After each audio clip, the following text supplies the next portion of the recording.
What if you are writing an academic paper and you desire to include a long quote?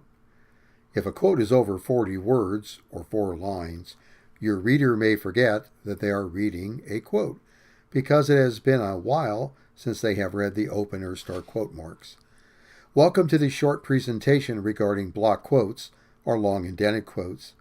My name is John Cook, and I am an instructor for St. Ambrose University's Managerial Studies Department. This presentation is part of the Writing Intensive course, Management 310, Principles of Management.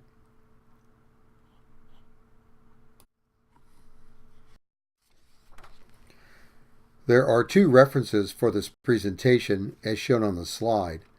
The first is the 18th edition of the Ambrose Handbook, an excellent guide for academic writers.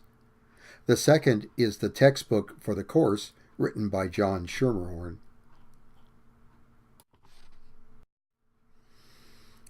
The Ambrose Writer's Handbook uses a code system for its rules and guidance. As shown at the top of the slide, there are 2 sections of guidance regarding block quotes. The purpose is to enable your reader to receive a visual cue that they are reading a quote because the entire quote is indented 5 spaces.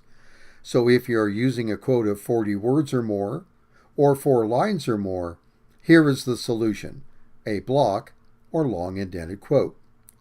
The citation information can be placed either at the beginning of the quote or the end. If you are putting any of the citation at the end of the quote, it ends a little differently than a standard quotation. Let's look at some examples. Let's use a quote from Schermerhorn's management textbook regarding a cost-benefit analysis for managerial decision-making.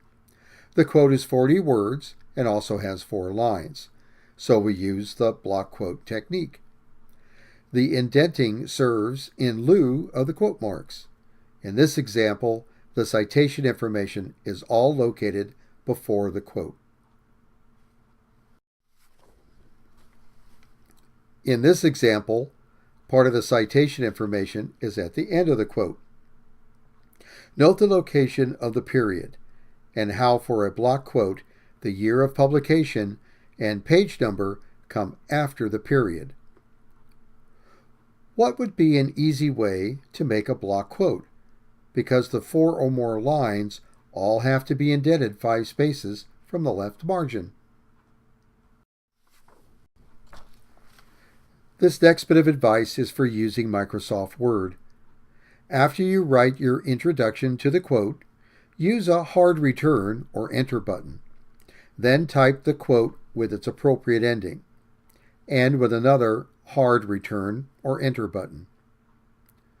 Then place your cursor at the quote second line left margin and press the Tab key. The word processing software will automatically move the entire block of text over the 5 spaces. It will read the text from the beginning hard return to the end hard return and move the entire block for you. So there you have it, a block quote. Thank you for doing your research on how to improve your academic writing. I hope you found these tips useful.